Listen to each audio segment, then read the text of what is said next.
Yung mga namumroblema mga idol sa mga hindi naglilimlim, pupwersahin na natin yung ating alaga. Okay, so kung mapapansin nyo mga idol, ayan siya oh.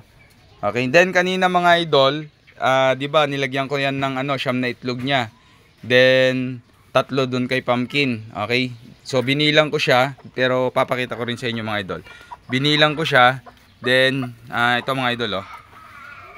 Yan, okay? So bali ilan mga idol? O 'di ba 13 na.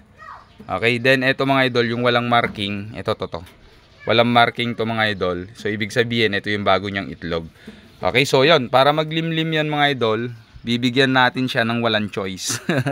Tatanggalin natin tong tungtungan niya ngayon dyan, lalo na gabi, siyempre tutungtong yan. Tatanggalin ko, so magiging choice niya dyan, dito siya dadapo mga idol oh. Dyan dadapo sa gilid o kaya pupunta dun sa pugad. Okay, so abangan natin, then tatanggalin ko mga idol. Yan, nakatanggal, nakakalas naman na eh.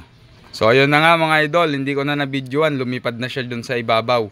Pero hinahanap niya ngayon yung tungtungan niya dito mga idol. Ayan o, ayan o. Oh. So gagawin yan, bababa, lilipad yan. So ganyan lang.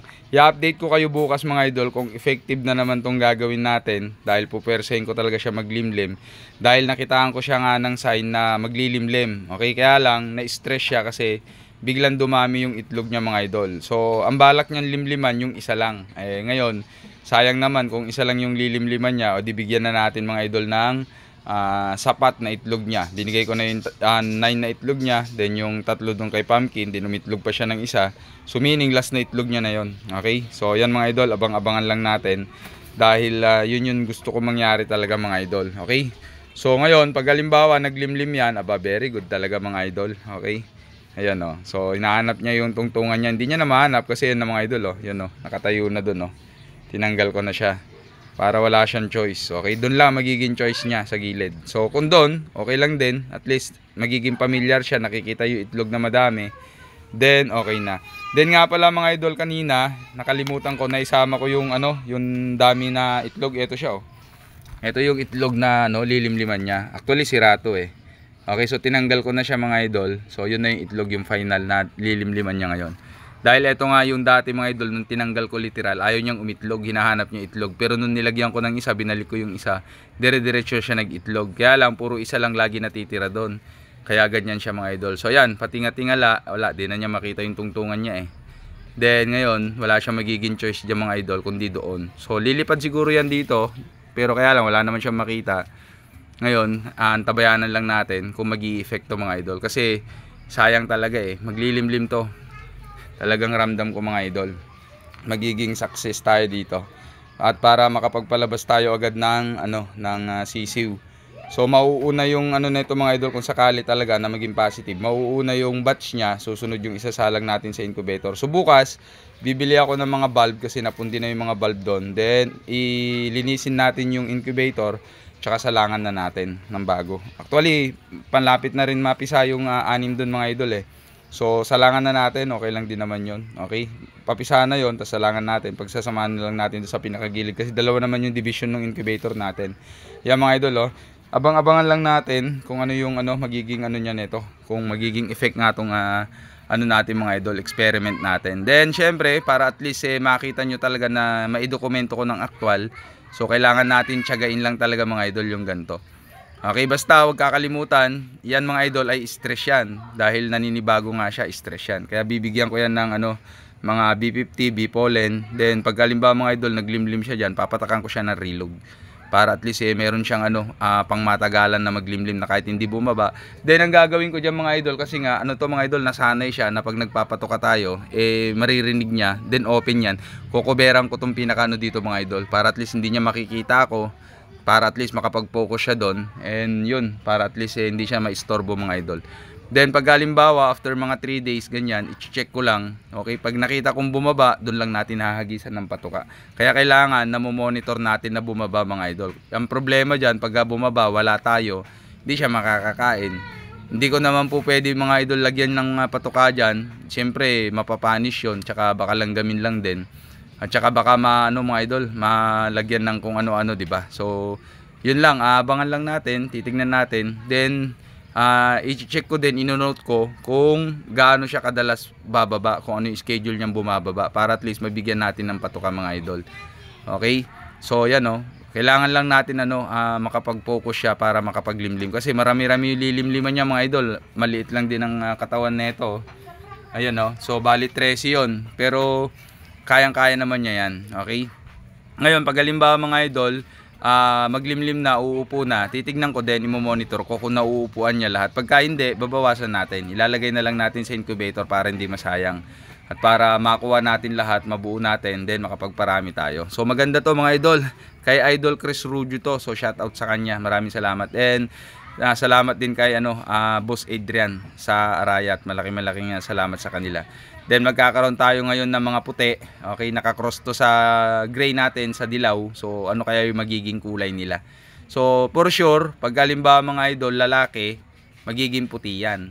Okay, then pagka babae ang anak nila, magiging dilaw yan. So yun ang magiging ano niya. Ayun na nga, lumilipad na siya mga idol oh.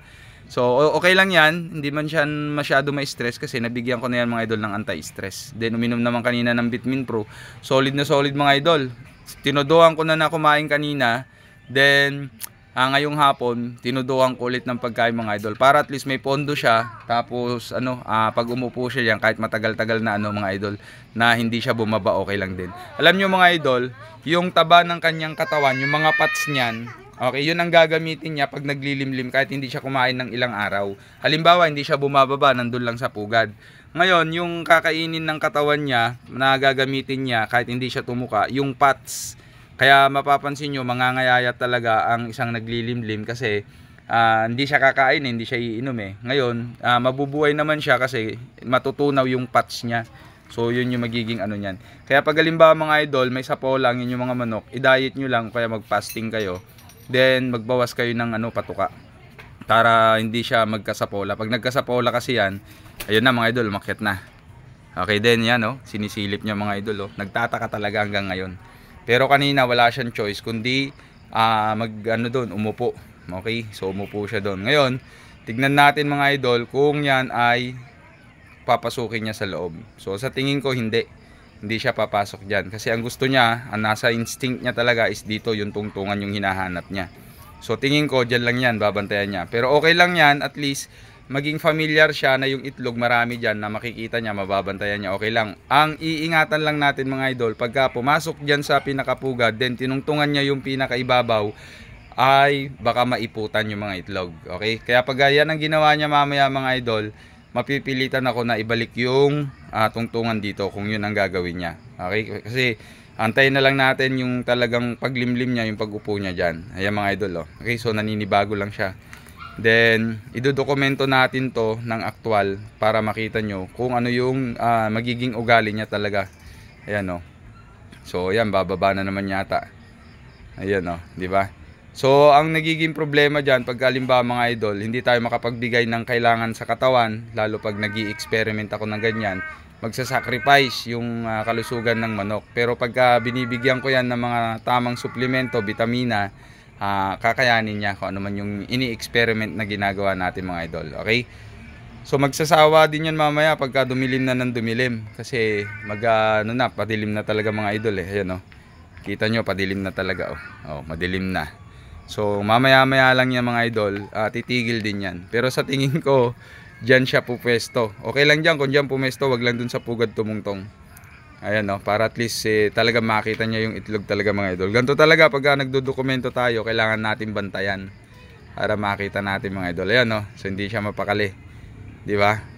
Iyon Pag mga ganitong oras pa naman talaga dito sa lugar namin mga idol, ang daming lamok. Pero pagdating ng mga alas 7, alas 8, wala nang lamok. Okay?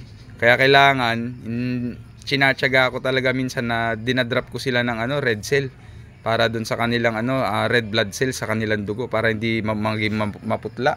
Tsaka para maiwasan mga idol yung avian malaria. Minsan nagbibigay din ako ng Pyristat. Minimix ko sa kanilang inumin. Konti lang. Kasi pagka nagbibigay tayo ng mga ganyan. Ayan na nga, umupo na siya mga idol So dyan na siya matutulog, okay? So okay lang yan, pagka dyan siya natulog. So bagong dokumento natin, dinabangan nyo bukas mga idol, kung maglilimlim talaga siya. So hindi pa final.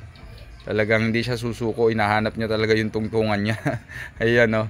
Okay, pero tingin ko dyan na yan po pwesto mga idol. Okay, so mabantayan niya itlog, okay lang. Ngayon, pagka yan mga idol inabot ng 3 araw at di niya nilimliman, out natin yung itlog. Pababayaan na lang natin siya. Okay, so yan mga idol, maraming salamat.